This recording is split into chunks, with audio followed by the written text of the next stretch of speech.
What's going on, YouTube? It's Phdarien here, waiting to get back to Norfolk area.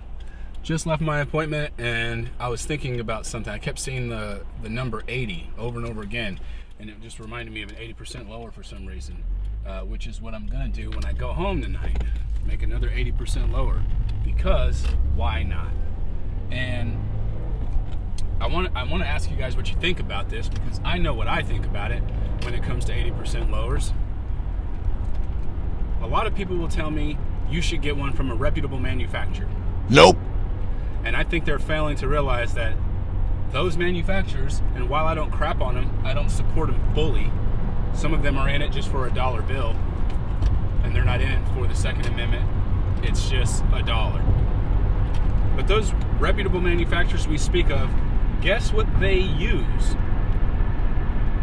I'm assuming, unless there's some new manufacturer law skirting thing, they also get 80% lowers.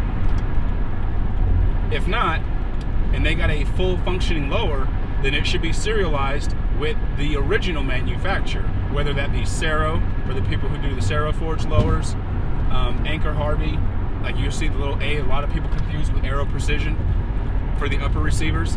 And so either they're getting, what I'm assuming, they're getting an 80% lower and they mill it out and turn it into a functioning firearm, which is why they have to serialize it and do all of those things with the engraving, the city and state that it was made in, and all the other government red tape for the excise tax that they're going to do.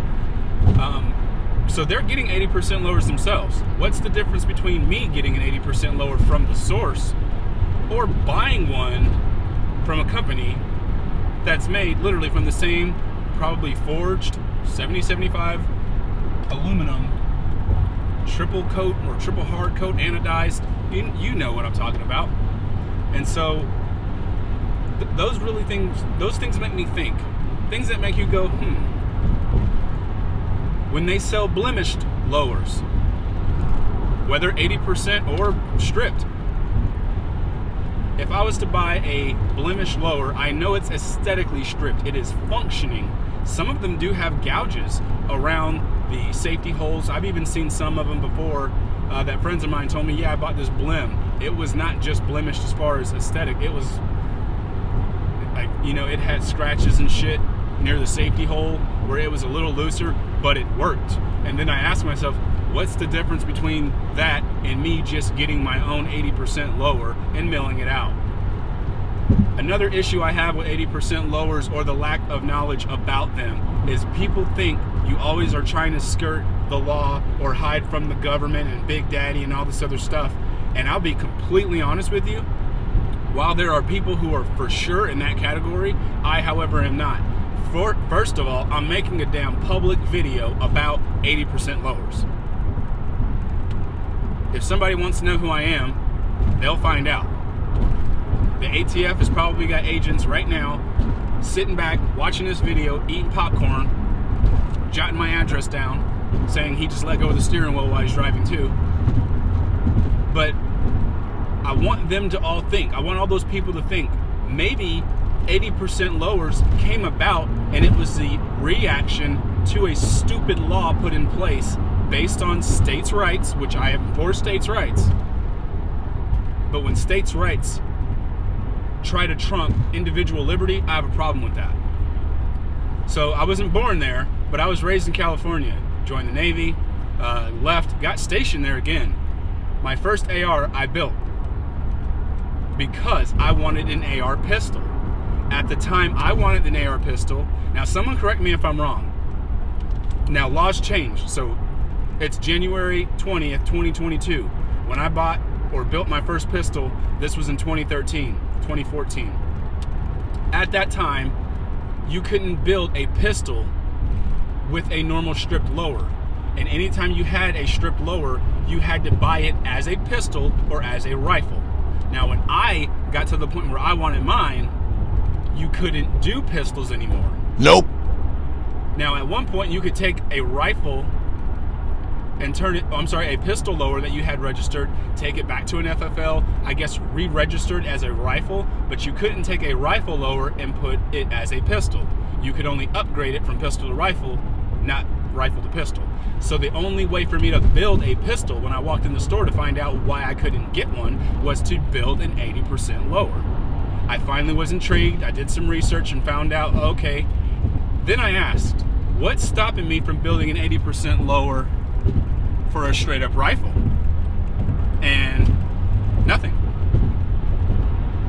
And then I was like, wait, so I can build a rifle or a pistol on an 80% lower? Yep. Well then, why would anybody buy one if you can just build it? And a lot of people in my shoes don't. So the government and their big brain idea of trying to get people to not have or buy or build or whatever, they did the opposite.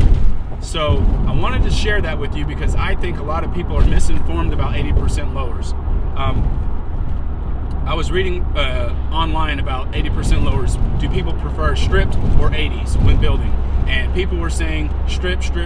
I think I'm the only person that I can remember, I didn't read them all, that said 80, and I said 80% every time. And the reason I did is this. Not just because I don't live in California anymore and I don't have to worry about buying one and then waiting 10 days, but that's a reason what started it. So let me just give you an example. If I bought 10 lowers today in the state of Virginia, I'll have to pay for them all, pay the taxes, background check. I think I get one background check on all 10. I think that's universal. But then I can pick all 10 of them up and take my happy ass home. If I did that in California and I bought 10 lowers, I will still do the background check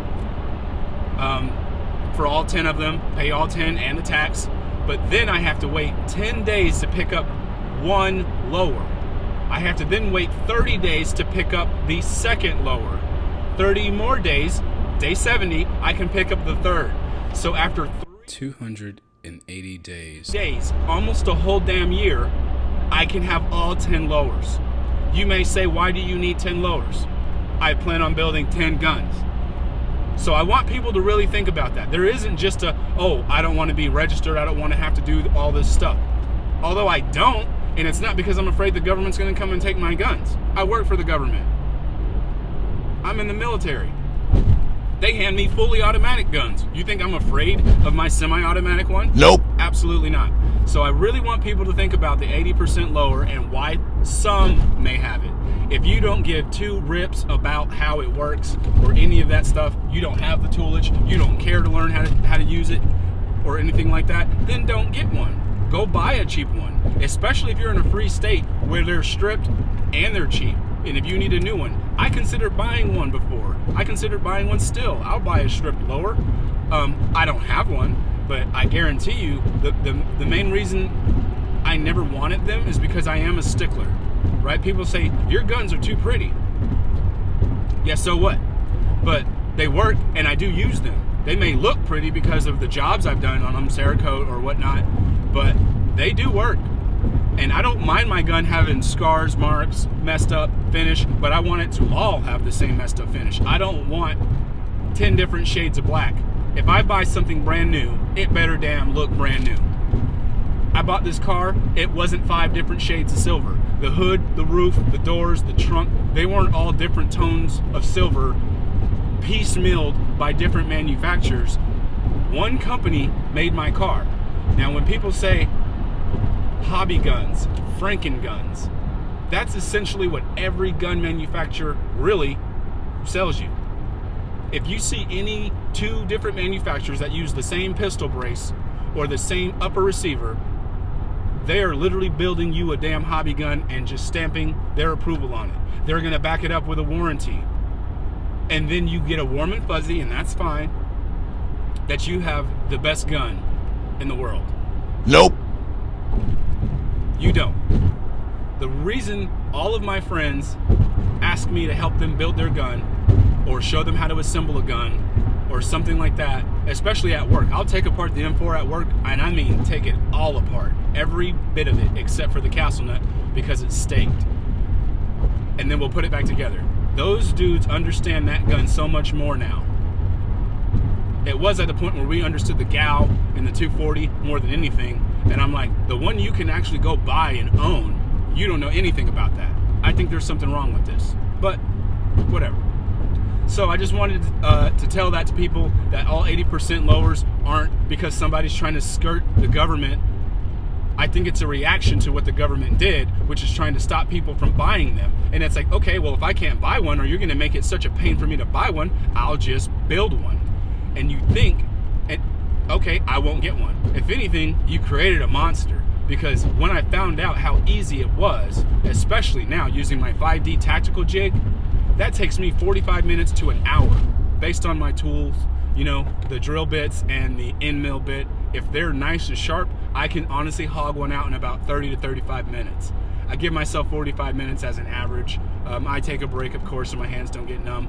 But my first ever lower, I still have, it is jacked up. But guess what? It works. It still works. And then the other thing I wanted to say is it took me 3 to 4 hours. I used a drill press. I had an aluminum jig that was softer metal than the actual lower receiver in the first place.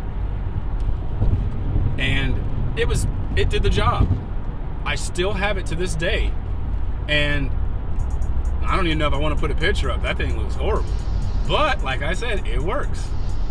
And I just want to give somebody that insight to how come 80% lowers are a thing when you can just go down the street and buy one, is that not everybody lives in a free state where you can just go buy one and walk out with it. Like I said before, if I wanted to buy 10 in California, I won't get the 10th one until my 280th day of waiting. Now, tell me how that makes sense. And then go out there and buy yourself an 80% lower. It's Phdarien, and I'm out. Peace.